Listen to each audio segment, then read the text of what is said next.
Thank you, Chairman Bilirakis. For decades, we've sought to safeguard Americans' fundamental right to privacy with a series of fragmented sector-by-sector laws. Anyone with a smartphone, laptop, or tablet can tell you that we're not getting the job done. The alphabet soup of well-intentioned federal privacy laws, HIPAA, COPPA, FERPA, GLBA, have failed to rein in the collection, use, and transfer of American sensitive data. That's partly because they were not designed for our modern online economy.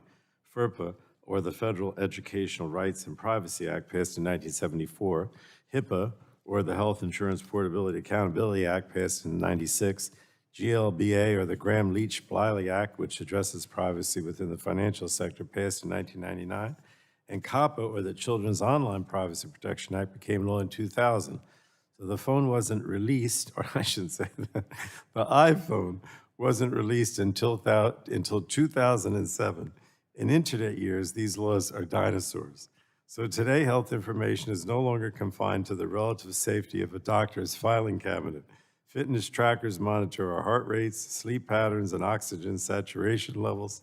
Health information websites provide diagnosis and treatment information on every possible medical condition. Mobile applications track dietary, mental, and reproductive health. But the HIPAA privacy rules only restrict the use and sharing of health information by healthcare providers, clearinghouses, and health plans.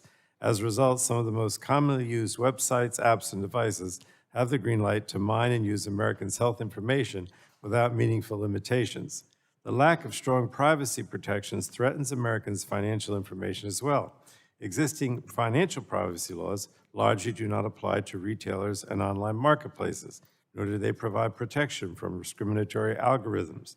Likewise, existing children's privacy laws leave vast amounts of children and teens' sensitive information unprotected. FERPA, the privacy law protecting educational records, does not apply to private and parochial elementary and secondary schools. It also doesn't apply to ed tech downloaded and used at home or in after-school programs to supplement or complement children's schoolwork. And COPPA only restricts online operators from collecting data from children under the age of 13 without obtaining verifiable parental consent, but only under limited circumstances. Children's data collected on sites like TikTok, Instagram, Google, Facebook, and Snapchat is not protected unless the site knows it's collecting information from kids under 13. So this honor system has become a get-out-of-jail-free card for big tech companies, which often claim that their services are intended for users 13 or older. But we know children are on these sites and apps. 64% of children between 8 and 12 years old report watching online videos on platforms like TikTok and YouTube every day. Nearly 1 in 5 say they use social media every day. So simply tweaking current child privacy laws will not sufficiently protect our nation's youth. That's because age verification is notoriously challenging and has proven to be ineffective. After all, children today are digital natives.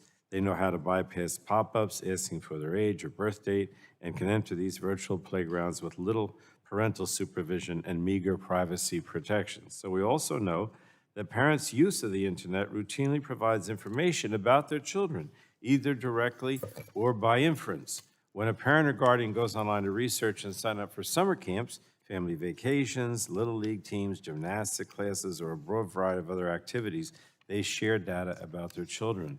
And that information is then used and shared for targeted marketing and other purposes.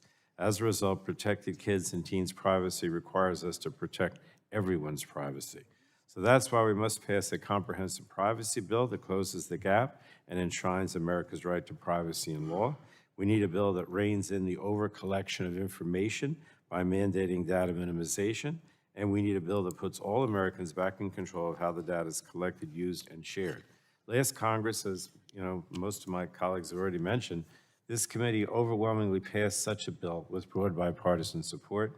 I'm committed to getting a bill over the finish line and look forward to continuing to work with Chair Rogers and our subcommittee chairs to that effect. And with that, Mr. Chairman, I yield back. But thank you and Chair Rogers and Ranking Member Schakowsky for all that you're doing to push this national privacy bill and framework. I appreciate it. Very good. Let's get this done.